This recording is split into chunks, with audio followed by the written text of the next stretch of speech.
AITA for not helping our former friend who tried to get my fiancé deported. I, F26, am white and my fiancé, M31, is originally Japan but has pretty much been living here in the States since he was 13 and yes is a US citizen.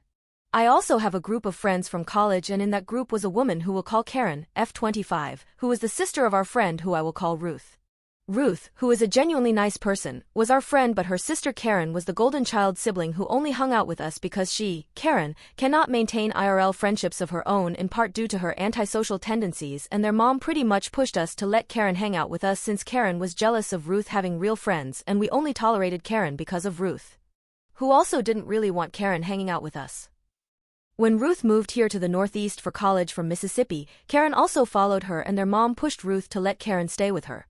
Unlike the five of us, Karen did not go to college with us, scoffed at the idea of higher education and the only things she knew were what she saw online or whatever her boyfriend of the day was into.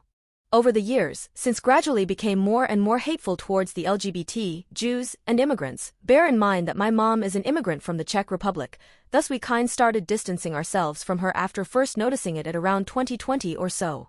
Ruth unfortunately passed away in 2023 after a biking accident but we continued to allow Karen to hang out with us because of pity I guess, but a couple in our group outright cut her off after Ruth's passing while the rest of us just tried to gradually distance her, hoping she'd get the message or get bored and stop trying to contact us.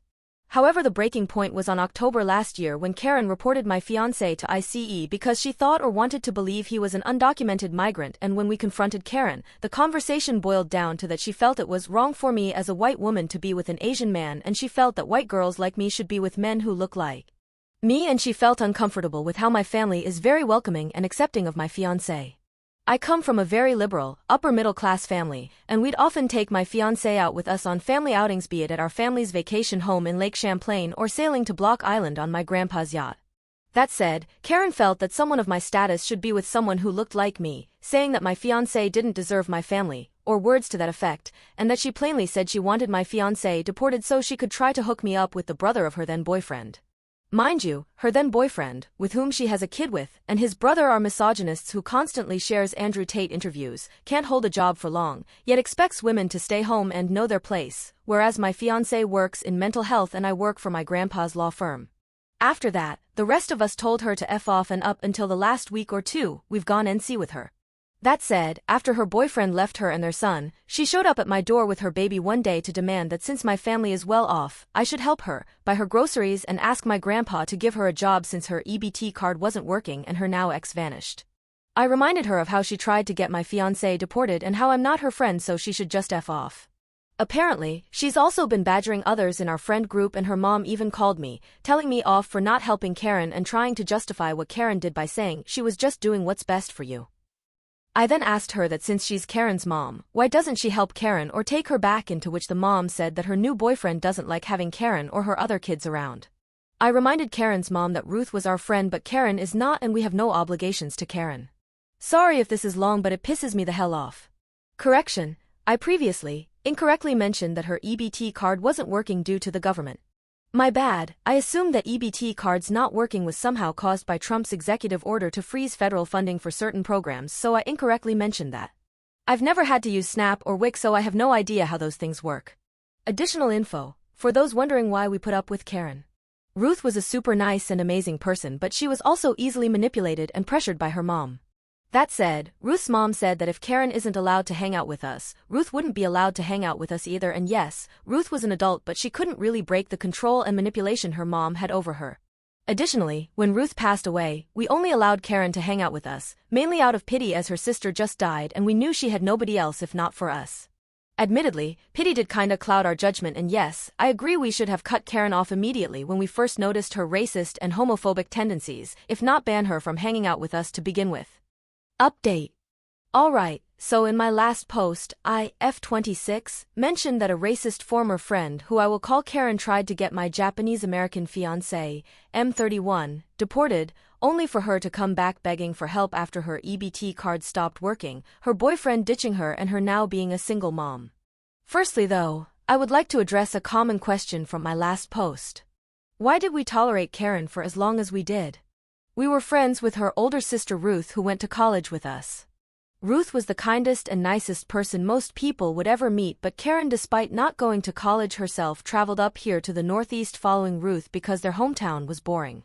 Basically, their mom wouldn't allow Ruth to have friends unless Karen was included, as Karen can't seem to maintain friendships or relationships of her own.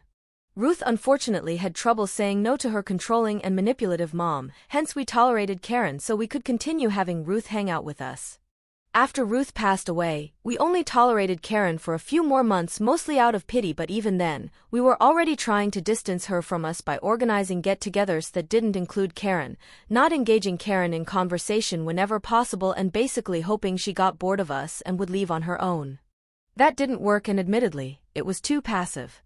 Also, I have no idea how EBT cards even work, hence I assumed it not working had something to do with the government. Now to the update. For this Valentine's Day weekend, my fiancé and I drove up here to my grandpa's vacation home in Lake Champlain for a few days of relaxing, hot cocoa, chill and Netflix. Yesterday, my friends, who I will call Chantel and Kate, called me to say that Karen came back and knocking on Kate's door, demanding that we let Karen back into our friend group and support her, as well as demanding to speak with me and Luna. This time Karen came along with her mom, son, stepdad, and 2 stepbrothers, who decided to drive up all the way from Mississippi for this. Chantel and Kate told Karen that we don't want anything to do with her, as well as mentioning that Luna and I were away and not in town. They got into an argument with Karen and her family, with Karen's mom apparently calling Kate Kamala in a mocking tone. Note that Kate is mixed race, as her mom is black and her dad being white, with Karen's mom telling them that since we were friends with Ruth, we for some reason need to do what she, Karen's mom, says and need to support Karen and her child. Chantel told Karen's mom that just because it was easy for her to manipulate and boss around Ruth doesn't mean she gets to do the same with us, as we have nothing to do with Karen or her family. Additionally, she went on to say that if Karen is really so desperate for support, why doesn't Karen just move back to Mississippi with her family, with Karen replying by saying something along the lines of "I deserve to live the way you all live," and Karen's mom mentioning that her husband, Karen's stepdad, doesn't want Karen or her kid living with them. When Karen's stepbrother, upon noticing security cameras in Kate's house, started trying to rip out her doorbell camera, followed by Karen and her family running off when Kate's dad finally called 911. However, before they left, they used their truck to deliberately sideswipe Kate's dad's Lexus, driving into their garage door, and Karen shouting, "People like you, Kate, don't deserve to live in a nice house like this," as they drove away. Given the gravity of the situation, I did notify my parents of what happened and that Karen and her family may try to come over to our home, as well as warning Luna as well. I also called the police back in my hometown on the non-emergency line of the incident at Kate's home, and that they, Karen's family, may try to come over again to my home, but thankfully they haven't done so yet. In turn, Kate and Chantel have also given statements to the police as well. Note: no real names were used in this story, and certain small details were changed a little just for the sake of the privacy of everyone involved.